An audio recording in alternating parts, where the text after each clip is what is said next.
శ్రీకాకుళం జిల్లాలో నీతి నిజాయితీతో కూడిన రాజకీయ నేపథ్యం దివంగత మాజీ మంత్రి గుండా అప్పల సూర్యనారాయణ కుటుంబానిది. అప్పల సూర్యనారాయణ 4 సార్లు, ఆయన సతీమణి లక్ష్మీదేవి ఒకసారి టీడీపీ నుంచి శ్రీకాకుళం ఎమ్మెల్యేలుగా గెలిచారు. గత ఎన్నికల్లో టికెట్ దక్కని ఆ ఫ్యామిలీ పొలిటికల్ కెరీర్ చరిత్రలోనే మిగిలిపోతుందా అన్న అనుమానాలకు చెక్ పడనుంది. ఆ ఫ్యామిలీ నుంచి వారసుడు వస్తున్నారట. తండ్రి తల్లి బాటలోనే నడిచేందుకు వారి చిన్న కుమారుడు ఎన్ఆర్ఐ గుండా విశ్వనాథ్ సిద్ధమవుతున్నారట. అదే జరిగితే సిక్కోలు ఈక్వేషన్స్ ఎలా మారే అవకాశం ఉంది?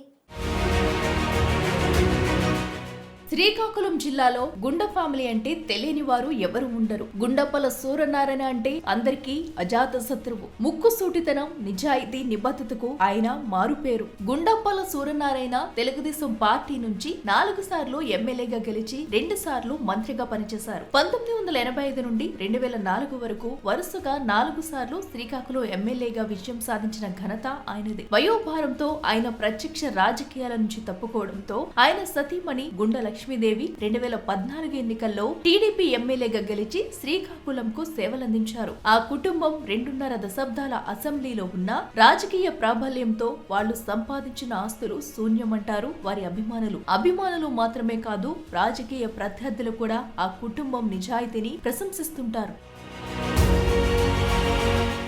గత ఎన్నికల్లో గుండప్పల సూర్యనారాయణ ఫ్యామిలీకి టికెట్ ఇవ్వకపోయినా ఆయనతో పాటు ఆయన సతీమణి లక్ష్మీదేవి టీడీపీకి అండగా నిలిచారు. ఆ క్రమంలో 2026 జనవరిలో అప్పల సూర్యనారాయణ ఇంట్లో ప్రమాదవశాత్తు జారిపడి చికిత్స పొందుతూ మరణించారు. ఆయన మృతి చెందిన తర్వాత ఆయన వారసుడు రాజకీయాల్లోకి అడుగు పెడతారన్న ప్రచారం జోరుగా జరుగుతుంది. టీడీపీ అధిష్టానం కూడా ఈ కుటుంబంపై ప్రత్యేక అభిమానం చూపిస్తుంది. నిజానికి గత ఎన్నికల సమయంలోనే విదేశాల్లో ఉన్న అప్పల సూర్యనారాయణ కుమారులను చంద్రబాబు రాజకీయాల్లోకి ఆహ్వానించారట.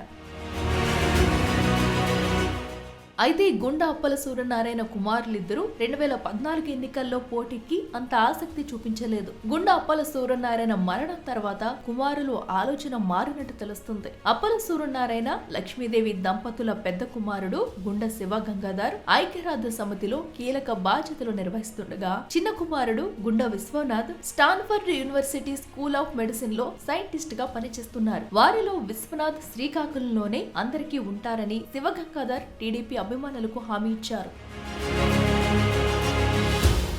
శివగంగాధర్ ప్రకటన నిజమైతే శ్రీకాకుళం రాజకీయాల్లో కొంతమేర మార్పులు తప్పవన్న అభిప్రాయం వ్యక్తమవుతుంది. క్లీన్ ఇమేజ్ ఉన్న గుండ ఫ్యామిలీ నుంచి వారసుడు వస్తున్నాడు అంటే అటు పార్టీ అధిష్టానం పరంగా, కార్యకర్తల నుంచి విశేషమైన స్పందన రావడం ఖాయం. అప్పల సూర్యనారాయణ మృతి చెందినప్పుడు ప్రజల నుంచి, రాజకీయ వర్గాల నుంచి వచ్చిన స్పందన దానికి నిదర్శనమంటున్నారు. టీడీపీ అధిష్టానం నుంచి కార్యకర్తల వరకు అన్ని పార్టీల రాజకీయ ప్రముఖులు పెద్ద ఎత్తున ప్రజలు అప్పల సూర్యనారాయణ అంతిమయాత్రలో పాల్గొన్నారు. ఆ రోజు వచ్చిన విశేష స్పందన ప్రభావంతోనే పొలిటికల్ ఎంట్రీ ఇవ్వాలని గుండ కుమారులు నిర్ణయించుకున్నట్టు తెలుస్తుంది. ప్రజల నుంచి ఈ స్థాయి అభిమానం ఈ రోజుల్లో దక్కడం చాలా అరుదు. ఇలాంటి అభిమానం దొరికిన తాము దాన్ని వృధా చేసుకోకూడదని విశ్వనాథ్, శివగంగాధర్ ఫిక్స్ అయినట్టు పార్టీ వర్గాలు చెబుతున్నాయి.